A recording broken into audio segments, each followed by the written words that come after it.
A še nismo tam, ko je treba iti korak nazaj? A niso to nevarni časi za vlaganje?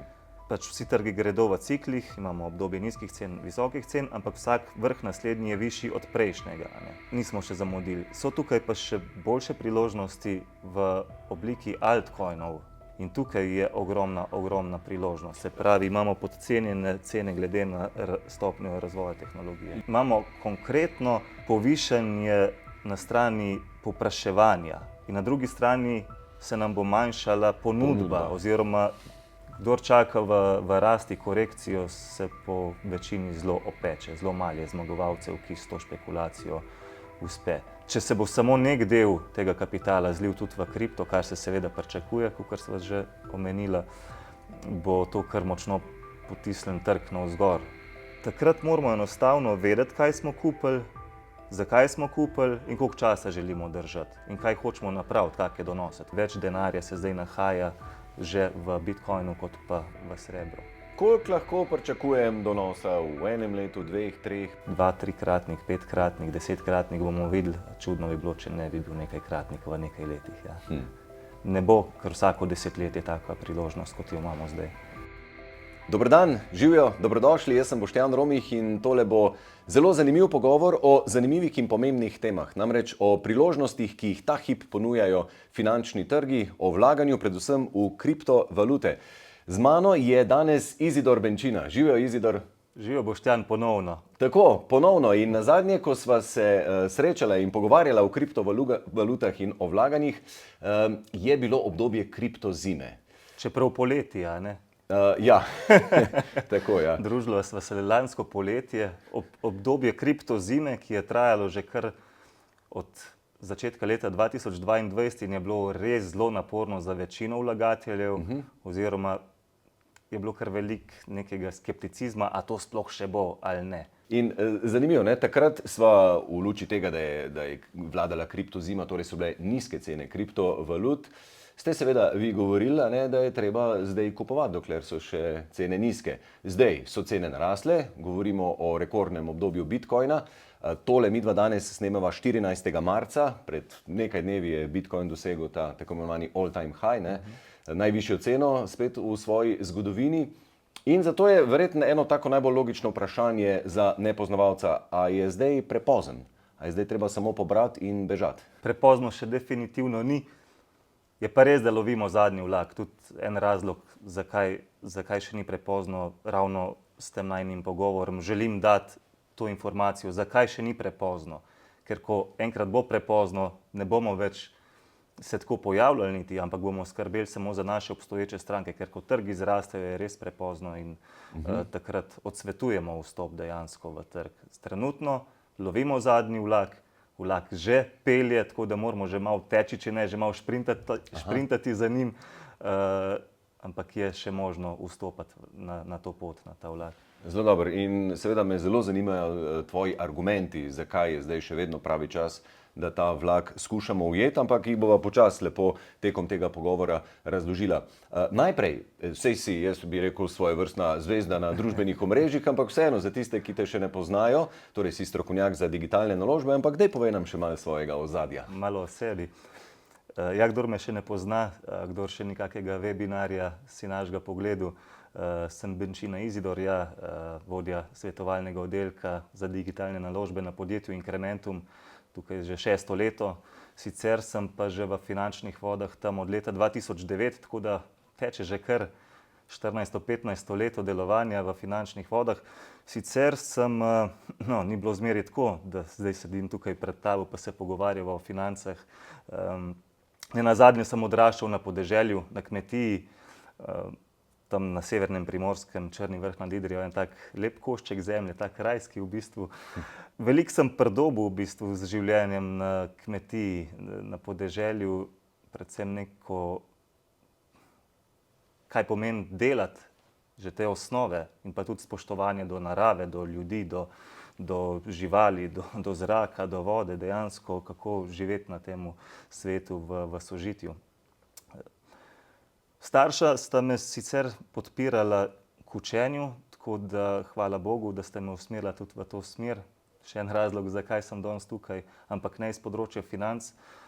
Jaz sem se takrat odločil za študij strojništva oziroma že obiskoval srednjo strojno šolo v Ljubljani, pa kasneje tudi faks, kjer sem diplomiral leta 2010 iz proizvodnega strojništva, tudi kar nekaj let deloval kot v bistvu tehnolog v podjetju, predvsem Siliko Vrhunka je bilo tisto, kjer smo največ naredili za firmo, mislim, da kar nekaj milijonov z našo ekipo prišparali podjetju, tam so spet ene nove vrednote prišle, neko analitično razmišljanje, reševanje problematike, veliko jih pride v takem podjetju.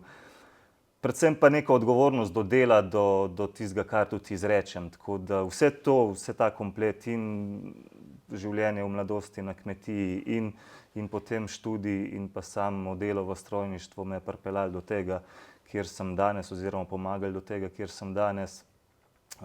2009 sem sicer tudi že prvič investiral v delnice, v plemenite kovine, sem pa z ekipo, s katero delujemo na Incrementumu, od leta 2018 naprej prisotni predvsem na kriptotrgu. Tukaj imamo zdaj fokus.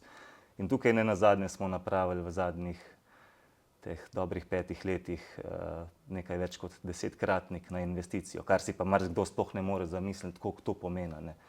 Ja, beležite res super rezultate, vaše bonitetne ocene so med najvišjimi v Sloveniji, spadate med najboljše na trgu, tudi širše, tudi v evropskem merilu. In drži, mislim, sem zasledil podatek, da nekateri od najnega zadnjega pogovora, ki je bil lansko poletje, so nekateri podvojili že svoje Ja, to hitro se dogaja. vložke. Takrat, v bistvu, ta najin pogovor je kar veliko Slovencem že polepšal življenje. In to je šele začetek poti.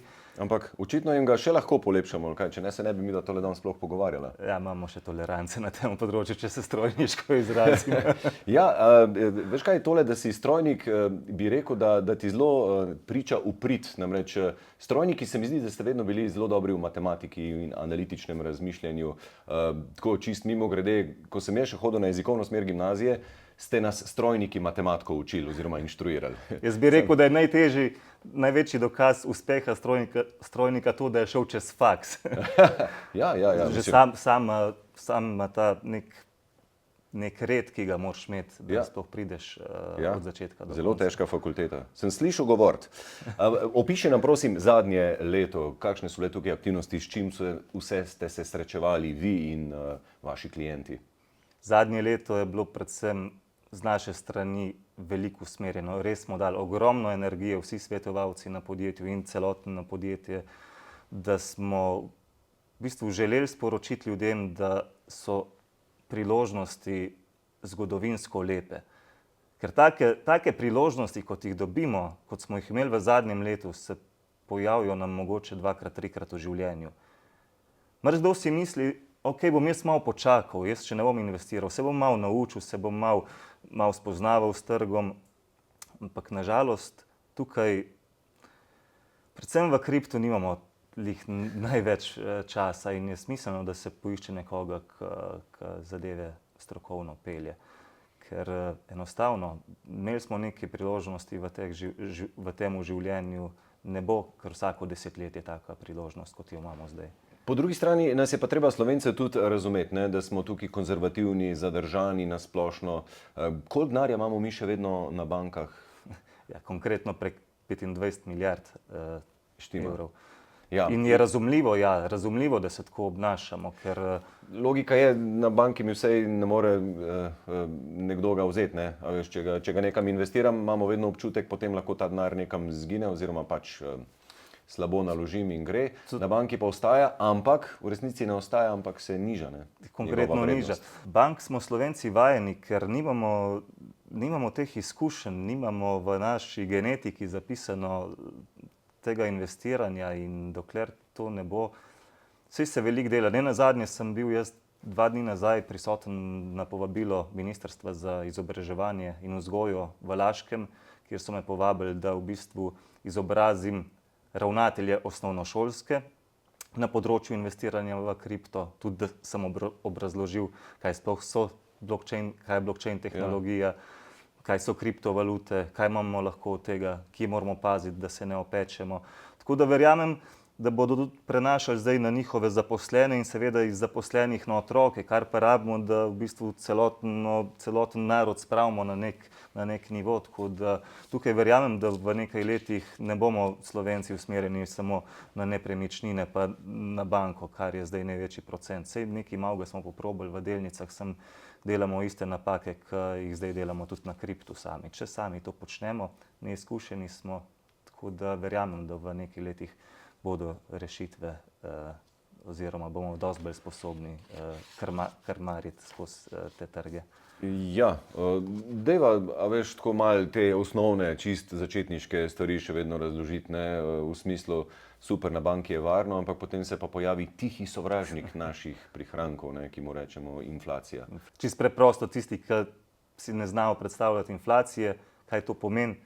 To pomeni v bistvu, da kava, ki je zdaj, ne vem, koliko je sploh kava zdaj? Pa recimo, da je kava 2 evra. 2 evra, ok, 2-3 evre. Ampak nekega dne, pa to ni tako daleč stran, bo kava 15 evrov. In koliko je to, če delimo z 2? Ja, deva reči, da je 3, pa bo lažje priti do 15. Ja, a se pravi 5-kratnik. Ja. A se nam bo plača toliko dvignila? A se nam je v zadnjih 10 letih plača za 5-krat dvignila? Ni, a ne? Odgovor je na dlani. In to je inflacija, ki je problematična, ki nam tiho nažira naše prihranke skozi zvišanje cen življenjskih dobrin. Se vemo, gremo v trgovino, nekaj, za kar smo dali prej 100 evrov, damo zdaj 150 evrov. To je isto, to vidimo zdaj. To ni treba čakati 15 let ali ne vem koliko, da vidimo vpliv inflacije. Kaj pa za tiste res zelo tako konzervativna je ljudska obveznica, o katerih se je tudi zadnje čase kar dosti govorilo, je to primeren, bolj varen ali pa tudi malo bolj donosen način varčevanja oziroma da vse obdržiš ta svoj kapital? Pa ljudska obveznica je nekaj vrhunskega, kar so nam dali na voljo, samo treba se zmeraj vprašati, kaj si pa sploh želimo, ne? Ker za ljudska obveznica je ena stabilna naložba, varna, je pa zelo malo donosna in dejansko nam je daleč od tega, da bi nam pokrila inflacijo. In še zmeraj živimo v negotovih časih, v časih visoke inflacije. Vemo, da ta inflacija bo še kar nekaj let trajala, da bo med nami in da nam bo nažirala konkretno naše prihranke in nažalost z ljudsko obveznico ne moremo pokriti inflacije. Ok, lahko primerjamo bolj z nakupom nepremičnine, če nimamo tazga zneska, da si lahko nepremičnino kupimo, je ljudska obveznica super. Če pa hočemo se boriti proti tem našim sovražnikom, govorimo o inflaciji, je pa potrebno malo še kam drugam pogledati, predvsem v nove tehnologije, kjer se pa da napraviti konkretno več kot samo pokriti inflacijo. A dobivaš take pomisleke, češ, veš, kje imam pa jaz zdaj čas, energijo in voljo vse to nadzorovati, se ukvarjati z investiranjem in tako naprej. Veš, če imaš službo, imaš kariero, imaš razne obveznosti, imaš družino, ne, na prvem mestu in potem zdaj pa še razmišljati o varnosti in o 20-30 let naprej, o svoji pokojnini. Izzivov tukaj je res ogromno, ker kako se sploh lotiti zadeve brez znanja nam že predstavlja en kapenga stresa. Pa imamo pa še tukaj internet, pa ChatGPT, pa ne vem kaj vse zdaj že. In dobimo tako kar naenkrat na mizo toliko informacij, da več ne vemo, kako se lotiti zadeve. In ja, tako kot si Boštjan omenil, zraven so družine, hobiji, poklici, kamor se moramo fokusirati in enostavno nam zmanjka časa za resno upravljanje naših naložb. Ok, dokler gre za neke preproste zadeve, kot so nepremičnine, kot so naložbe v zlato, tudi v delnice ni še potrebno toliko imeti znanja, se še to da nekako peljati sam, pa že tam je fajn, da imamo nekega svojega strokovnjaka, nekega svetovalca, ki nas usmerja vsaj kdaj kupiti tekom ciklov investicijskih. Na kriptu je pa tukaj v bistvu ena nova zgodba. Sicer Slovenci smo zelo, bom rekel po domače, usekani na kripto, sem zmeri kar malo zamujamo, ne? Tako da v zadnjih 2 letih je bilo res zatišje, ko bi mogli res vsi pograbiti te vrhunske cene, ki smo jih imeli na trgu. Zdaj pa že vidim, kaj se dogaja. Pač počasi gremo iz tistega strahu ven in v nekem optimizmu smo na trgu, že nekje pa že zaznavam kar neke možnosti, da gremo že v nek pohlep. No, zdaj pa tukaj, veš, če smo na zgodovinski vrednosti Bitcoina, če vse skupaj je šlo v zadnjem času blazno gor, ne, dosegel spet najvišjo svojo ceno.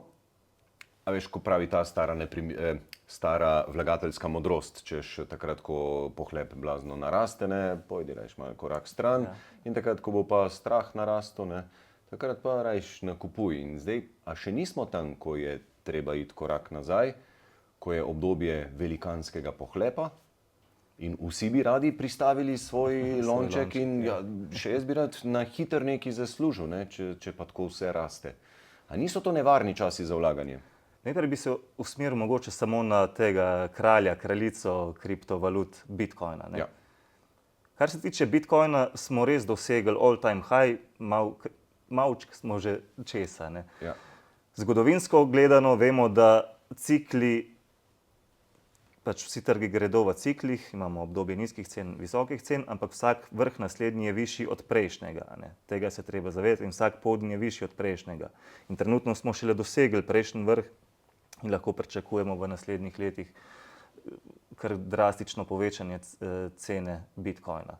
Je res, da ni več to klepa cena, da smo iz obdobja strahu, gremo v obdobje nekega optimizma, nismo pa še euforiji. Čeprav mediji so se že malo pridružili zdaj zraven z novicami, kar že kaže malo v tisto smer, da nam primanjkuje časa.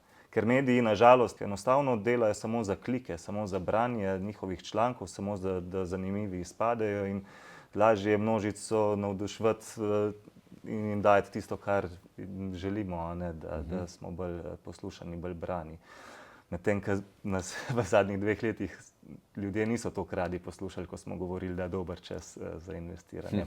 Ampak pustimo to. Kar se tiče Bitcoina, nismo še zamudili. So tukaj pa še boljše priložnosti v obliki altcoinov, v obliki tehnoloških projektov, ki so se pa v tem obdobju, ko so bile cene na trgu nizke, vrhunsko tehnološko razvijali.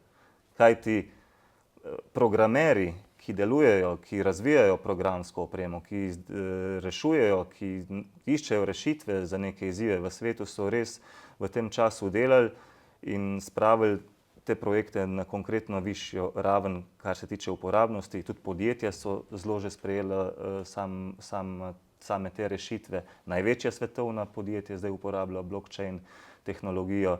In tukaj je ogromna priložnost. Se pravi, imamo podcenjene cene glede na stopnjo razvoja tehnologije. Čisto malo nazaj spet k osnovam, kaj so altcoini, kako so vezani na te projekte, samo to, da tisti, ki je zdaj zastrigel z ušesi, skratka, altcoini se pa še niso toliko, tam pa je še ena priložnost in pričakujemo, da bodo narasli, ampak kaj to so? Celoten kriptotrg temelji na blockchain tehnologiji, ki je pač namenjena verodostojnosti na internetu, varni hrambi podatkov in transparentni.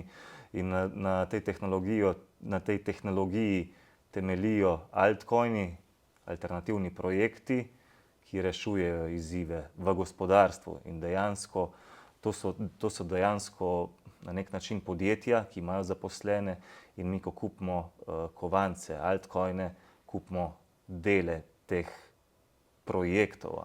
In bolj, ko so ti projekti uporabljani v svetu, vidimo, da so vse bolj, da jih največje podjetja upeljujejo v svoje sisteme, več je vreden naš del, ki ga kupimo. To so ti altcoini in altcoini so tisti, ki so trenutno še pod tistim nivojem samega razvoja, ki so ga tehnološkega, tiste stopnje, ki so jo dosegli v zadnjih letih.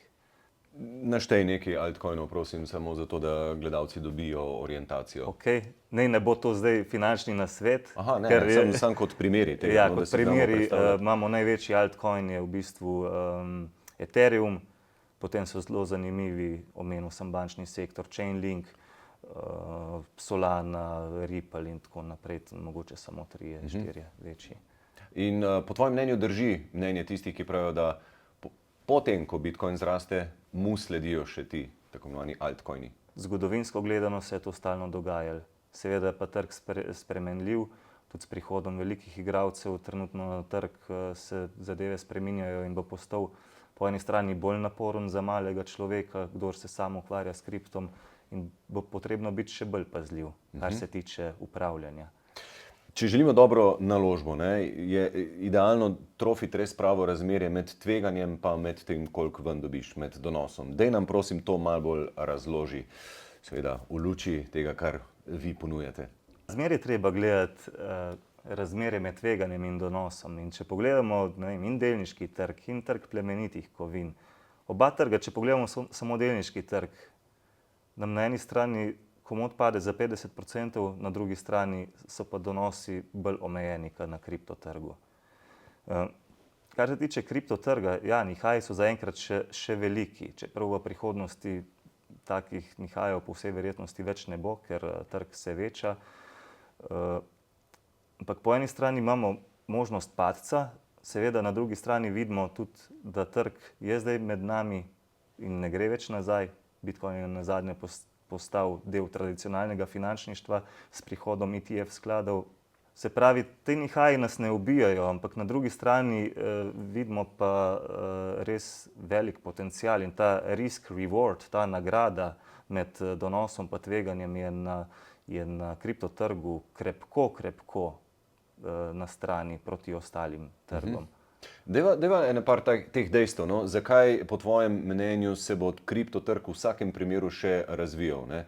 Tudi če zdaj rečemo hribček vrh je dosegel Bitcoin, ampak poglejmo 5-10 let naprej, mislim, bodo korekcije, ne? Bo šel navzdol? Ja, korekcije bojo, tako kot na vseh trgih, ker čisto na vseh trgih imamo korekcije, še pri sladkorju, pri kofetu, povsod, pri cenah so korekcije, ni stalnosti. Zakaj se bo kriptotrg naprej razvijal? Dejavnikov je, bom prvega kar tega, kar sva ga že načela. Bitcoin ETF. 10. 11. januar so bili sprejeti Bitcoin ETF-i. Kaj sploh to pomeni? Kaj je ta ETF? Ja, ETF, ta beseda še nič ne pomeni, ne?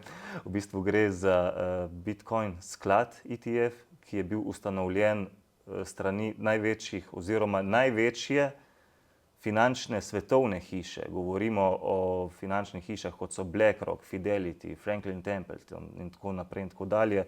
To so finančne hiše, ki upravljajo skupno, kar preko 10 je, blizu 20 tisoč milijard kapitala. To ni majhen denar. In v bistvu te investicijske hiše so do zdaj imele dovoljenje, da upravljajo seveda na tradicionalnih finančnih trgih, kot so nepremičnine, delnice, obveznice, plemenite kovine. Zdaj, po novem, kar dolg časa so se pogajali z ameriškim regulatorjem, SEC-jem, in dobili od njega v januarju mesecu zeleno luč, da lahko začnejo trgovati z Bitcoinom. Če ni prezoprno vprašanje, v čem ste pa vi drugačni Incrementum? Sej tudi ste upravljavec, ki za neko provizijo upravljate neko mojo naložbo. Ja, seveda, tudi tako, kot je BlackRock dal provizijo za upravljanje, ampak on trži samo, ima možnost zdaj nakupa Bitcoina, mi gremo pa v širino. Govorila sva že o altcoinih oziroma o poslovnih projektih na kriptotrgu in na Incrementumu naredimo analizo in v bistvu sredstva naših vlagateljev usmerimo v košarico kriptoprojektov, se pravi, razpršimo med paleto kriptoprojektov, kriptovalut in s tem dejansko na daljši rok dosegamo večjo varnost in pa tudi nenazadnje višje donose. In pa tudi taki momenti, kot so zdaj, je zelo smiselno še izkoristiti, ne? In potem so tukaj še gotovo drugi argumenti, zakaj kriptotrg, zakaj digitalne valute rastejo, ne? Blockchain tehnologija, koliko podjetij že to uporablja, kako se to širi?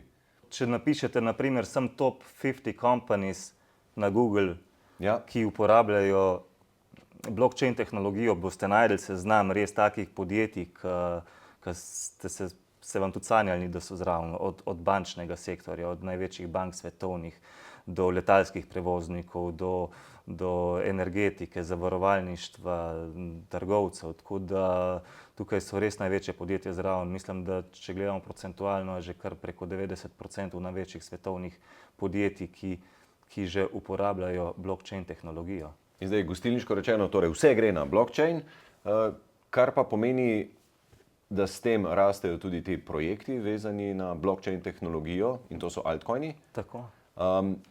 Oprosti, tole bo mogoče malo telebansko vprašanje. A je tudi potem cena bitcoina vezana na to, koliko raste blockchain tehnologija, prisotnost nje v podjetjih? Bitcoin se pa bolj primerja z zlatom. Ja. Tudi v bistvu CEO BlackRocka, te največje upravljalske hiše na svetu, on je dejansko izjavil, da bo Bitcoin nadomestil zlato kot hranilec vrednosti. Ja. Ok, a bo to res ali ne, bomo videli, ima pa zelo lepe šanse. Ker v bistvu Bitcoin je bil tako sprogramiran, da ga je omejeno število in ga je potrebno tudi rudariti. Ne moramo ga proizvajati kar tako kot evrov pa dolarjev, ki ga jih lahko tiskamo, zaradi tega tudi imamo namreč inflacijo.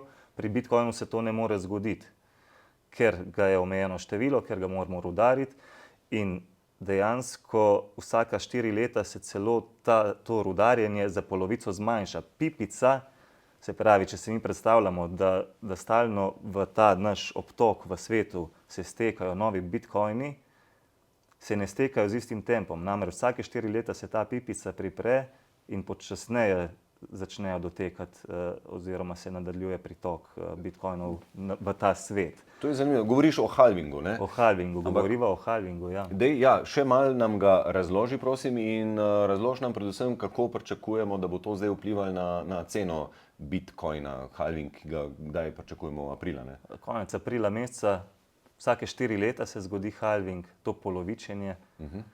Zdaj že slišim, nekateri si predstavljajo zmotno halving, da se bojo njihovi kovanci na polovico ali pa da je treba zdaj ven pobrati, ker bo halving.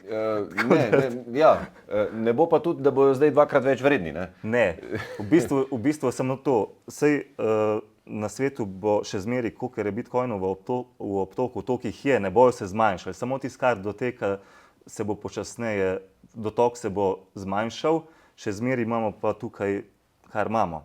Vemo pa, govorila sva, Bitcoin ETF, v zadnjih 2 mesecih 20 milijard pritoka, se pravi, imamo konkretno povišanje na strani povpraševanja in na drugi strani se nam bo manjšala ponudba. Oziroma ne bo dosti hitro dotekala glede na višanje povpraševanja. In tukaj, kaj se zgodi, ko imamo mi nekaj oprijemljivega, in če imamo to omejene vrednost in da imamo kar naenkrat množico, ki bi hoteli to zadevo imeti, cena, ja, skozi stropa. Kam bo to šlo, ja. In to je tisto. To bi bilo idealno. Sam nikoli ne vemo, ne? Glih, to je to zanimivo. Se mi zdi, da vsi, ki se ukvarjate s kriptonaložbami, s kriptovalutami, vedno opozorite. To ni nujno, mislim, nimamo čarobne krogle, nimamo magične krogle, ne vemo, kaj točno se bo zgodilo in tveganja vedno obstajajo. Ja, tveganja vedno obstajajo, predvsem zaradi nihajnosti trga in zaradi igralcev na trgu, oziroma kdor je neizkušen na trgu. Neizkušenost je največje tveganje dejansko. Tveganja se bojimo zaradi neznanja. In sploh pri digitalnih valutah enostavno zdi se, da znanje prehitro skopni ali pa prehitro prihaja novo znanje, da bi to sploh lahko človek po domače rečeno folgal. Ne? In ja, se mi zdi čist fair ponudba, če rečem, dajte mi vi to zrihtati, ker ste strokovnjaki in z veseljem vam nekaj od tega odstopim. Si razdelimo dobiček. Ja, rešitve so različne. Kdor res ni izkušen, mora poiskati strokovnjaka, samo mora pa tudi preveriti, kdo ta strokovnjak je. Izidor, kakšna so sicer še tveganja glede prevar? Ker, a veš, ko je zanimanje tako veliko, ko bi vsi radi nekaj pri tem zaslužili, zagotovo prevaranti rečejo, super, tudi za nas se vzpostavlja odličen trg in mislim, da je tega res veliko, ne? Ogromno, še dobro, da si to Boštjan vprašal, ker ne bi smel ta pogovor omeniti brez te teme. Lovijo pa seveda nas prevaranti, ker smo krhki, ker se želimo hitre rezultate v življenju. Ni hitrih rezultatov v življenju, sploh pa ne na tak način, kot nam jih ponujajo omogočajo te ponudbe, ki jih na internetu zaznamo. In v bistvu kako izgleda na prvi pogled, že prevare zelo hitro lahko detektiramo. Prevare so 100%, tiska vidimo, Dončić, Darja Zgonc, naša predsednica države, Romih. Jaz sem bil žrtev tega, mislim žrtev. Mene so zlorabili, češ, ne, da sem imel neki intervju in da me bo banka tožila, ker sem ljudem povedal, kako hitro do zaslužka. Ja, Noro, ne, res so spretni in popolnoma brez obraza. In pritegnejo pa s takimi, seveda, znanimi obrazi, ki imate vpliv v Sloveniji, s tem pač dvignejo neko zanimanje, zaupanje.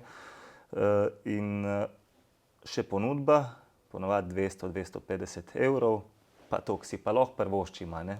Vsakdo si skoraj lahko privošči investicijo za 200-250 evrov, s tem nas pritegnejo nase, potegnejo, trnek vržejo, mi zagrabimo in zgodba se začne. Potem pa v bistvu nadaljuje s tem, da nam prikazuje neke nore donose, v bistvu oni nam tudi garantirajo, obljubljajo, kdor daje garancije na trgih ali pa obljube čim bolj stran od njega. Dolgemu loku se ga je. A ti prevaranti ne poberejo samo teh 250 evrov tega začetnega vložka, toliko, kar si jim plačal in potem zaprejo in adijo? Če bi bilo to, bi bilo super. Tukaj se še nadaljuje? Oni nam prikažejo, da smo iz 200 evrov v mesecu, dveh na 4-5 urah in nam začnejo klikerji delati in rečejo, Madonča, če sem dal 200, pa sem na to, če bom dal Jurje, bom kar naenkrat na 50 in dejansko se to zgodi. Prikažejo, a ne tako. Mi, če smo neizkušeni, niti to vemo, mislim, ni sploh povezave s trgom, a ne, ni možno to na trgu narediti. In potem se pa začne kalvarija, potem pa hočemo ven pobrati, ko smo zadovoljni, pa nam prevaranti rečejo, zdaj pa dajte še nekaj dodati, pa mi spet preračunamo, ok, če jaz dodam, oni zahtevajo še dodatnih 5 jurjev za dvig. To se mi izide, dodam še 5 jurjev in še to gre in potem gre vse. Pa se pa pokaže, v bistvu pa smo pa objokani, v stiski, dihati ne moremo, bledi hodimo po svetu, izgubili smo življenjske prihranke. Se pa pokaže mail, podjetje iz Nizozemske, vem, da to počne, ki to seveda ni podjetje iz Nizozemske, ampak to tako se predstavljajo, ki napišejo mail, vi ste pa izgubili sredstva, ne?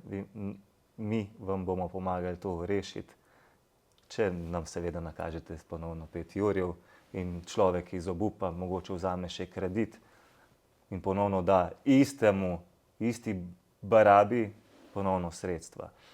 In jaz tukaj to so dejansko volkovi preoblečeni v ovce in ljudje potem mislijo, da to gre za kriptovalute in dejansko si ne upajo niti v resne kriptoprojekte investirati. En primer, jaz sem dobil tudi e-mail strani NKBM, ki to pa seveda ni bil, ker ko sem se jaz z miško pomaknil na pošiljatelja, se mi je odprl pošiljatelj Blagoj iz Makedonije. Ampak jaz zdaj ne krivim nove KBM, da so oni prevara. Tukaj je treba razlikovati, ker ljudje potem vse mečejo v isti koš. Prevaranti nimajo veze s kriptotrgom, prevaranti nas iščejo, mi gremo na internetu skozi lijake ljudje in za vsakega vidijo, kje je naša šibka točka. Ali so to za moške ženske, pri ženskih moški lahko tudi, ne? Ali denar je sploh popularno, ker si ga vsi želimo, ali je to hrana, ali so to avti. Iščejo naše šibke točke in nas pripeljejo do tega, da nam lahko nekaj izmaknejo, če smo mi nepazljivi. In zato pozivam ljudi, dajte raziskati, pač prevare so prevare, kriptoprojekti, resni kriptoprojekti so resni kriptoprojekti. Je pa treba paziti, na kriptotrgu je pa tudi veliko projektov, ki ne nosijo neke realne osnove, ki niso tehnološko podprti, ki ne rešujejo zadev, ki so enostavno res megla, tako kot nekdo misli o kriptotrgu. In tistih projektov se ne kupuje. Je pa žalostno to, da zdaj, ko je trg v vzponu, da se še enkrat bom spet omenil te Facebook skupine ali pa tudi okoli, že poslušam tudi na ulici kaj takega, ljudje iščejo take projekte, da bo čez noč zaslužili in tukaj bo razočaranje zaradi tega. Nekdo bo čez noč zaslužil, morda res, ampak več jih bo pa takih, ki se bodo pri tem opekli. Ja, ta procent se mer v promilih.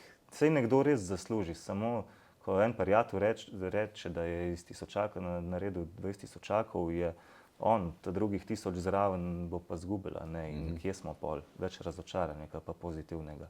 Tako da treba je v resne projekte investirati. Kaj bi zdaj rekel, da je enih par glavnih elementov, kjer bomo rekli takoj, rdeča zastavica, red flag, stop znak, to je zagotovo prevara in kako potem prepoznati enega resnega igralca na trgu vlaganja?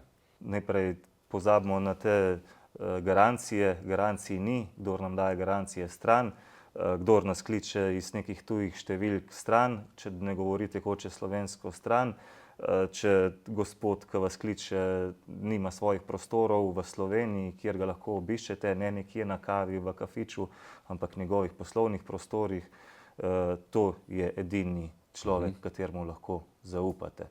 In potrebno preveriti, a je njegovo podjetje registrirano, naprimer na Incrementumu smo potrjeni strani Banke Slovenije, registrirani na Ministrstvu za finance v uradnem registru, tako da to so tiste stvari, ki jih je potrebno preveriti, da lahko v bistvu se mi odločamo. Ne, da nas pohlep vodi, ampak da nas razum vodi. Spomnim se ene stranke, ki me je pa zdaj 2 tedna nazaj kontaktirala, moja bivša stranka. In sicer to je bila stranka iz obdobja 2019, 2020, 2021, tam iz tistega prejšnjega cikla, prejšnje rasti trga. On je investiral preko Incrementuma in napravili smo mu kar ene lepe donose in celo eno dobro točko smo našli za izstop.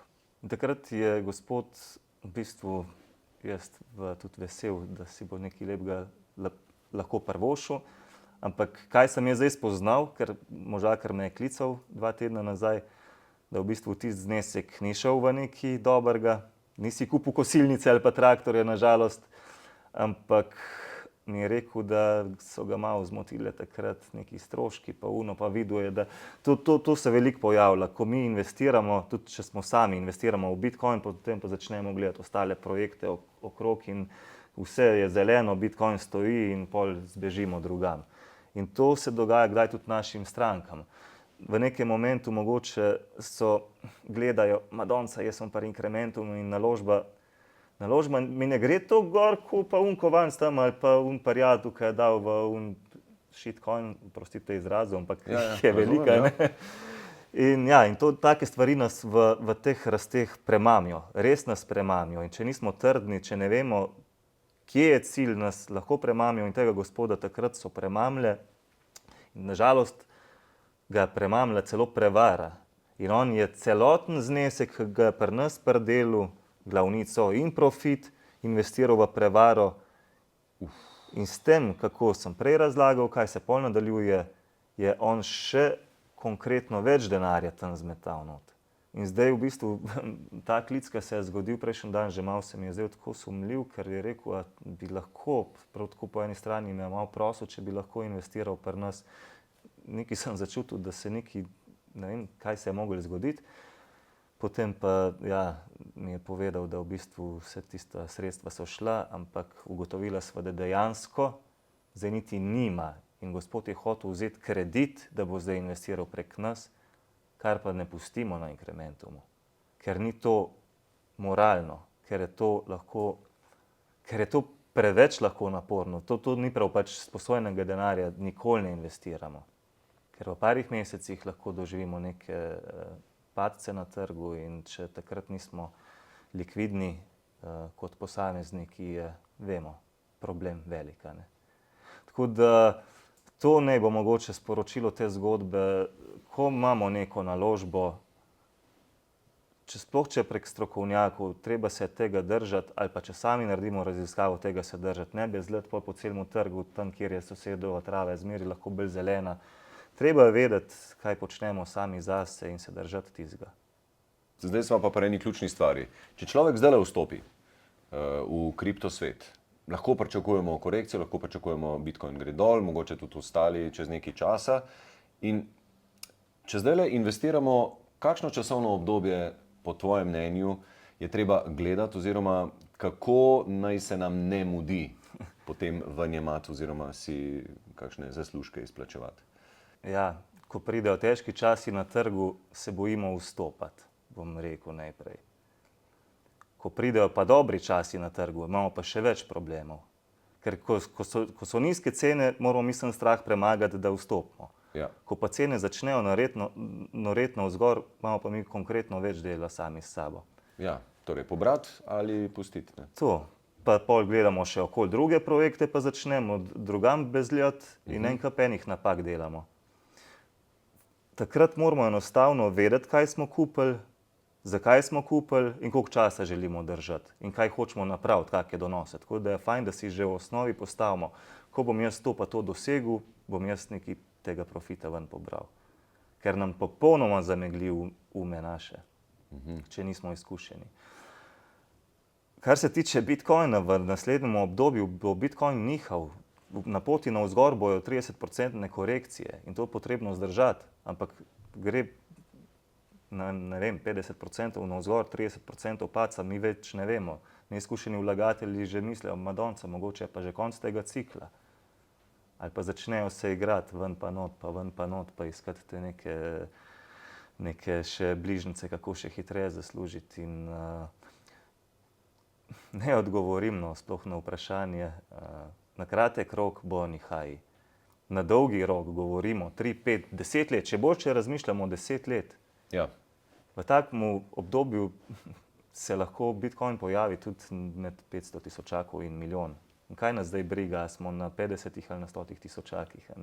To meni res ni zdaj pravi trenutek za oni, ki bi res sam pristavljali lonček in čez 3 mesece skušali iz tega nekaj pobrati in dobro zaslužiti. Mislim, to je gambling, ne? Je gambling in jaz kar dnevno zdaj malo pogledam na Facebooku, obstajajo kripto skupine in začela se je že kar malo norija glede na te špekulacije.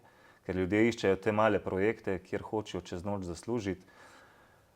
To je prav recept za potop. Tako da ne bom prosil jih, ampak pozivam vse, da tega, če niso izkušeni, ne počnejo. Ker že tako ponavadi to iščejo ljudje, ki nimajo nekih velikih sredstev na zalogi pri sebi, ki si želijo nekih hitrih zaslužkov in potem v bistvu še ob tisto ostanejo, kot so trdo privarčevali. Ti kaj pa takrat, ko je bila kriptozima, veš, pa je bil Bitcoin tam 20, pa mogoče že pol 30. Ravno takrat enkrat, ko sva se nazadnje pogovarjala, torej pred poletjem, imam prav v spominu, da je bil dobrih 20 ali pa nekaj takega. Tam nekje smo bili. No, in sigurno so bili takrat ljudje, ki so rekli, malo še počakam, naj še malo pade. Se mi zdi, da zdaj pa bojna korekcija bo šlo dol in takrat bi pa jaz zagrabil tega bika za roge in gremo potem počasi na gor in potem so čakali in je šel gor, ampak se bo spet malo padel, ne, pa je šel spet gor, pa ne, se bo verjetno spet malo padel, pol pa ja. Najbolj pogosta napaka vlagateljev, čakanje. Samo zadnji je tisti strah, ker se toliko bojimo, da bomo doživeli nek momentalni minus, da lovimo poden, ampak ga tako ne moremo zadeti. Ja. Ponavadi ga zadanejo tisti, ki nič ne gledajo, ki je trg. In tudi zdaj se to dogaja. Takrat, ko je bil Bitcoin čist na dnu na 15.500, midva sva se malo kasneje srečala, ampak tudi ko je bil na 15.500, je bilo čakanje na 10 urjev, pa na 7 urjev. In seveda nekje pa je poden, nekje se mora ustaviti. In bilo je jasno, da smo 80% pod vrhom in več pričakovati minusa težko. Kaj se zdaj dogaja? Seveda, zdaj smo pa v paniki, niso kupovali ne per 20, niso kupovali ne per 30, ne per 50, ker stalno se čaka neka korekcija, zdaj smo že na 70, govorim tisočakih v dolarjih. Seveda spet se čaka korekcija. Kdor čaka v rasti korekcijo, se po večini zelo opeče, zelo malo je zmagovalcev, ki s to špekulacijo uspe. Kajti, če mi gledamo kot resni investitorji za naslednjih 3, 5, 10 let, ma nima veze, kje smo danes, a smo na 70, a bomo doživeli korekcijo na 60. Če že to čakamo, dajmo s polovico namenjenih sredstev iti zdaj takoj not, pa če se zgodi korekcija, gremo potem not še z ostalim. To bi bil mogoče edini moj nasvet. Na dolgi rok pa, kot danes poudarjava, in to jaz tudi globoko verjamem, stvar raste. Mislim, kriptotrg raste zaradi tega, ker enostavno je vezan na tehnologijo, ki jo čedalje več našega planeta potrebuje, uporablja in se mi zdi, da seveda gre v to smer. Ampak je pa tukaj še en zanimiv podatek in sicer, mislim, koliko lahko pričakujemo, da bo še prometa šlo noter, koliko bo še dotoka nekega kapitala. Govorim o temu, koliko bodo naslednje generacije, ko bodo prevzele neka sredstva, o tem prenosu medgeneracijskem, o tem sem želel, da še nam kaj poveš. Kaj se tukaj pričakuje? Ja, prvo kot prvo, ta mladi prihajajo v ozadju, porivajo ta svet naprej, da se bo vrtel in njih več ne zanima toliko investicija v neke druge naložbene razrede, definitivno jih pa zanima investicija v moderne tehnologije, kar je blockchain tukaj definitivno na mestu za to. In ja, prenosa kapitala, 7500 milijard se pričakuje, da se bo v naslednjih letih steklo iz baby boom generacije na mlajše generacije in če se bo samo nek del tega kapitala zlil tudi v kripto, kar se seveda pričakuje, kakor sva že omenila, bo to kar močno potisnjen trg navzgor. Seveda, še enkrat imamo tukaj Bitcoin, ETF, imamo tudi samo zakonodajo, ki je že pripravljena oziroma ki je tukaj majka, mica. V bistvu gre za zakonodajo na osnovi Evropske unije in ko enkrat je vse uzakonjeno, ko ljudje vidimo, da zdaj pa so pravila popolnoma postavljena, ko mi vidimo, da nam gospa na banki ponudi Bitcoin in ko nam na zavarovalnici ponudijo Bitcoin, potem se več ne sprašujemo, ali bomo ga kupili ali ne. Sicer bomo tisti, ki ne bomo zdaj investirali veliko, zamudili, samo imamo pa tukaj, vemo, kak kapital se bo začel šele stekati v sam trg. Kajti trg je še malček napram ostalim trgom. In še vedno nekateri napovedniki pričakujejo tam do leta 2030 celo, da bo trg dvakrat večji od trga zlata. Se pravi, trg zlata je zdaj nekje na 13 000 milijard, celoten kriptotrg se bliža 3000 milijardam in tukaj je veliko prostora. Mimogrede, prejšnji dan sem prebral tudi to, da oziroma Bitcoin je presegel market cap srebra, se pravi, več denarja se zdaj nahaja že v Bitcoinu kot pa v srebru. Izidor, in zdaj me nekaj zanima. Kaj po tvojem mnenju človek največ pridobi, če se odloči, da investira v kriptovalute pri Incrementumu, prek vas? Če se obrnem malo nazaj, kaj mora sam znati? Ker za neko resno investiranje moramo zbrati najprej preverjene menjalnice, kjer že kar vidim tudi tle na teh forumih na Facebooku, kaj se dogaja, kje to vse ljudi odpirajo, to je groza, to bo izgubljenega še kapitala. Torej, nujno preverjene menjalnice, potem izbor kriptovalut, ne nekih malih projektov, ki ne bodo nikoli zaživeli, ampak resne kriptovalute, shraniti to na varno, ne na naših telefonih ali pa na naših računalnikih. Čeprav prav zgodbo tudi v tej skupini sem prebiral prejšnji dan, kaj se dogaja tudi s temi ključki. Kdor ne zna ravnati z ledgerji, s trezorji, to so te hladne hrambe, tukaj bodo lahko še večje razočaranja. Prebiral sem o tem, da je gospod v bistvu samo naložil na ključek, enkrat je vtaknil v bistvu v USB port, prenesel dostope do svojih kriptovalut na sam ključek, ga shranil na varno, naslednjič, ko ga priključil, več sredstev ni bilo. Tako da to so stvari, ki jih je potrebno obvladati. To ni strojna oprema, ki lahko z njo rokuje ravno vsak, ki se pač potrebna je izobrazba na tem področju. In v bistvu na Incrementumu poskrbimo, se pravi celotno za človeka, za investitorja. Ni potrebno se ukvarjati ne z odpiranjem menjalnic, ne z izborom projektov, niti ne kako to shraniti. Torej, dejansko prevzamemo breme in hrambe in upravljanja, ne nazadnje pa mislim, da tista valuta, kako naj rečem, na katero ljudje najbolj pozabljamo, kje največ prihranimo z investicijo preko nas, je čas. Ker na čas ljudje pozabljamo. Tisti je največje bogastvo, ki ga bomo na tem svetu in dejansko človek prihrani čas, svoje živce, neprespane noči, tega naše stranke nimajo. A te kdaj tudi direktno sprašujejo, ja, koliko lahko pričakujem donosa v enem letu, 2, 3, 5, 10 letih in kako na take stvari odgovarjaš? Kaj lahko pričakujemo? V prejšnjem ciklu smo nekako napovedovali 2 do 3-kratnik, pa smo potem za nekatere stranke napravili tudi 10-kratnik, od dna do vrha celo 20-kratnik. To so donosi, mislim, če primerjamo z nekimi ljudskimi obveznicami, ki smo jih čisto na začetku omenila. V ljudskih obveznicah rabimo 7 let držati investicijo, da dosežemo take donose, kot smo jih na Bitcoinu dosegli v zadnjih 2 mesecih. Tako da pol se je že treba malo vprašati, kaj se bolj splača, pa kaj ne. Kaj vidimo vnaprej? Tako kot sva že rekla, zelo čudno bi bilo, če Bitcoin ne bi bil v nekaj letih nekajkrat višje. Kakor je danes, čeprav je rekordno visoko. Tako, lahko tudi nekaj 100%. Še bolj čudno bi bilo, če ne bi bili določeni ti altcoini, kriptoprojekti, lahko nekateri tudi nekaj 1000% višje.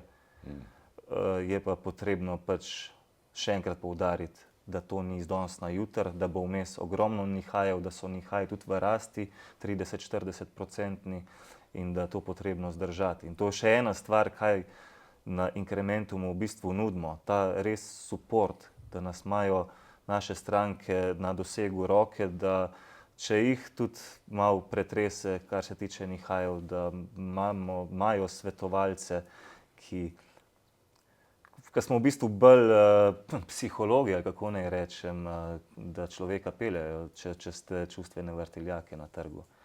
In ja, naložbe 2-3-kratnik, 5-kratnik, 10-kratnik bomo videli, čudno bi bilo, če ne bi bil nekajkratnik v nekaj letih. Ja. Kaj bi bilo torej glavno sporočilo tega najinega pogovora? Glavno sporočilo se bo mogoče pa navezal na eno zgodbo iz prejšnjega najinega intervjuja, ki je sledila po tem najinemu intervjuju. Namreč en gospod je pogledal najin pogovor in mi tudi kmalu pisal mail. Je rekel, jaz bi pa en del svojega premoženja investiral v kripto prek vašega podjetja. Samo kje je bil problem? Ta gospod, sva se še kar 2 meseca potem pogovarjala o tej naložbi, po tistem, kar mi je prvič poslal mail. Kaj se je takrat zgodilo? On se je odločil za en tak lep vložek, malo preko 200 000 je investiral. Potem, čez 2 meseca, kaj je zamudil v tistih 2 mesecih? Kajti, če bi on takoj odreagiral po najmu pogovoru, bi namesto zdaj ima že lepe donose, iz tistih 200 000 ima že krepko preko 300, tako da lep donos. Če bi pa takoj odreagiral, bi imel pa že preko 400. Tako da moje sporočilo slušateljem, gledalcem bi bilo to, predvsem, da res naj ne čakajo. Ker trg se zdaj pa tako hitro navzgor pomika, da zamujamo iz dneva v dan. Dejansko iz dneva v dan, če ne iz ure v uro. In ja, na tak način si lahko polepšamo življenje. Tako da te priložnosti pridejo, tako kot sem že, mislim, da danes omenil, ne vsako desetletje, ampak mislim, da vsakih nekaj desetletij. In zdaj jih imamo tukaj v tem desetletju, v tem trenutku, v tej minuti na voljo, da odreagiramo in da si spremenimo, da gremo iz svoje cone udobja, ker najlažje je biti žalosten v svoji coni udobja. Treba je iti pač korak izven cone udobja in v bistvu to so najboljše odločitve. In investicija v kripto je korak izven cone udobja, ampak ta korak nam prinese res lahko ogromno. Wow, skratka, no pressure, ampak jutri bo morda že prepozno. No pressure, ampak točno tako. Izidor, najlepša hvala za zelo zanimiv pogovor in srečno. Hvala, Boštjan, tudi tebi.